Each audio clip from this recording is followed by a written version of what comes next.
And then my husband comes home from work. Oh, I live for that moment when my husband comes home from work so I can tag out. You're in. Because he gets to go to work every day. You know, work, that magic place where there's no children. One day my husband made the biggest mistake ever. He came home and he looked at me and he goes, "Are you still in your pajamas?"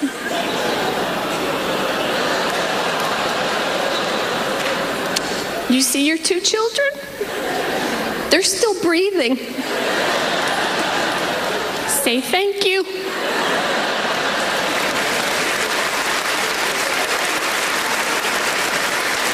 Now say I'm pretty.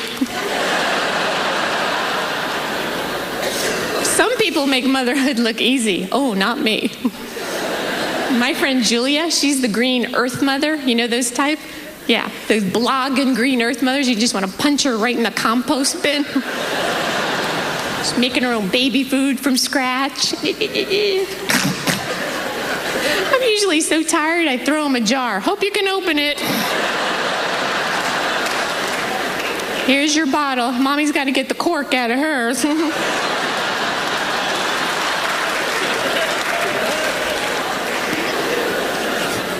My friend Julia, she made all the kids' clothes out of the hair off the dog.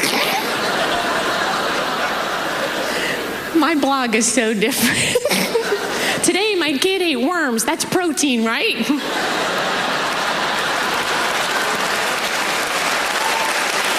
nice meeting you. Thanks so much, you guys.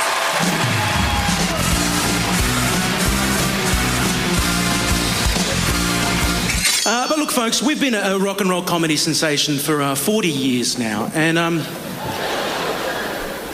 in all that time, we've never had a hit. I know. I would have thought we would have had guys, like a you hit know song. why? Guys, you know why we never had a hit? No. Why?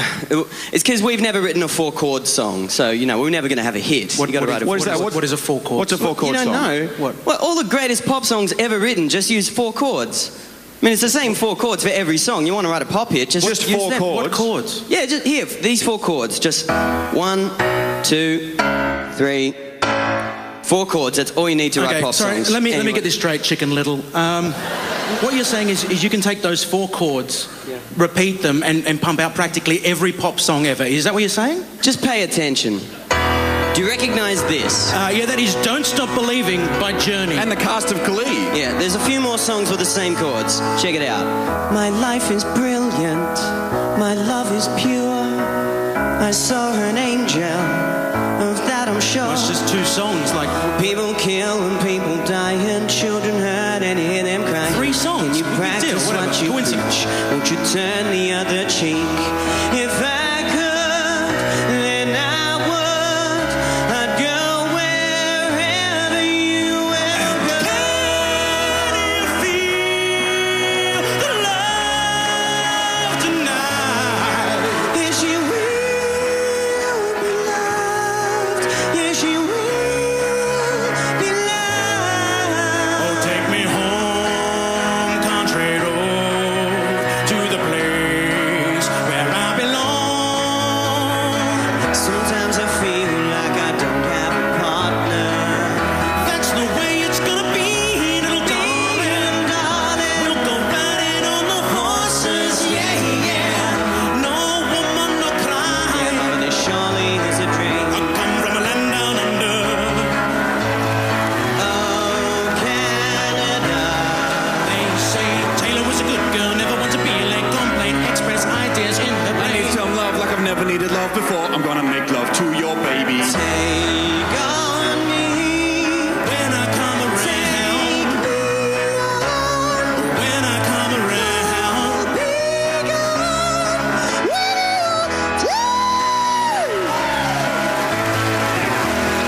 Save tonight. gonna take a lot to drag me away from you. There's nothing that 100 men or more could ever do. Shorty's like a melody in my head that I can't be singing. Na, na, na, na, every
familiar?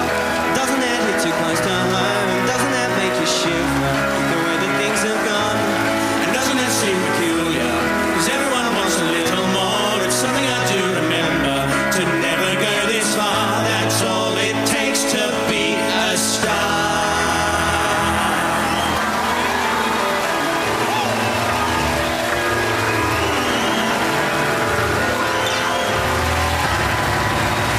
Good night, Montreal! Thanks very much, Montreal. Good night.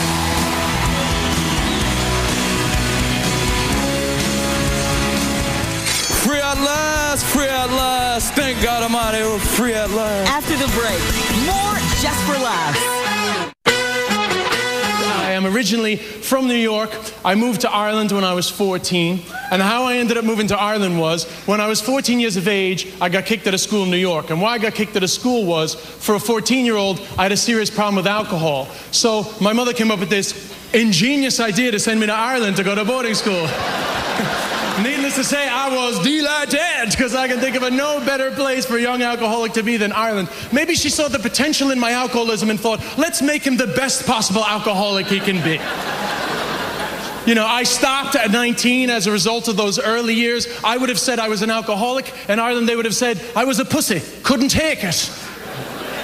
Now, I don't drink anymore, and I still live in Ireland, which I'm sure you think is strange. And I love my life in Ireland. I wouldn't diss Ireland in any way, but when I'm back on the North American side, the one thing I prefer is it's just easier to be a non-drinker over here. For example, you go to a bar in North America, somebody's like, you want a drink? I'm like, no, I don't drink. They're like, really? Are you in AA? You work in the steps? You have a sponsor? You want to talk about it? You know, they're kind of open to this concept that sobriety is a positive thing. Whereas if you go to a bar in Ireland, someone's like, do you want to drink? No, I don't drink. Are you in that AA? Is it? Like it's some conspiracy-led organization created to mess it up for everyone else. In fact, Ireland is the only country in the world where when you go to an AA meeting, there's people protesting outside.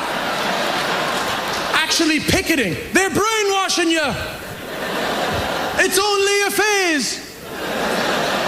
Why can't you just have the one? So it's not easy, obviously, you know. 14 years of age, you've grown up your whole life in Flushing, Queens, New York, and then you end up in Ireland. That is a massive transition, you know, all these habits, you know, and they don't leave easy. You know, Queens, New York kids, they like to do this a lot. That is not a normal thing in Ireland. When I started doing comedy in Ireland and I started doing this, all the Irish people were like, oh my God, he's touching himself. Because it turns out in Ireland, touching your own balls is a sin. Yeah, that's why the Christian brothers do it for you. Oh!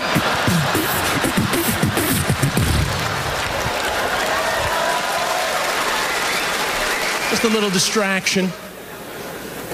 But if it was hard being a kid from Queens in Ireland, I actually think it was harder being an Irish American growing up in my neighborhood in Queens, because our neighborhood was predominantly Italian American, and the Irish American just can't compete with the confidence of the Italian American. I mean, their mothers hugged them, you know, and their fathers kissed other men in front of them. That is such a healthy thing for a young boy to see. I remember going to visit my friend Giancarlo's house when I was 13. His uncle came over to Giancarlo's father, kiss on both cheeks, over to Giancarlo, kiss on both cheeks. Then he grabbed Giancarlo's cheek like this. And that's not what freaked me out. What freaked me out was that Giancarlo was like into it. You know, he was like, showing me with physical affection. I hadn't seen that much physical affection in my life. I'm not saying my mother didn't love me. She just forgot to let me know. That's all I'm saying.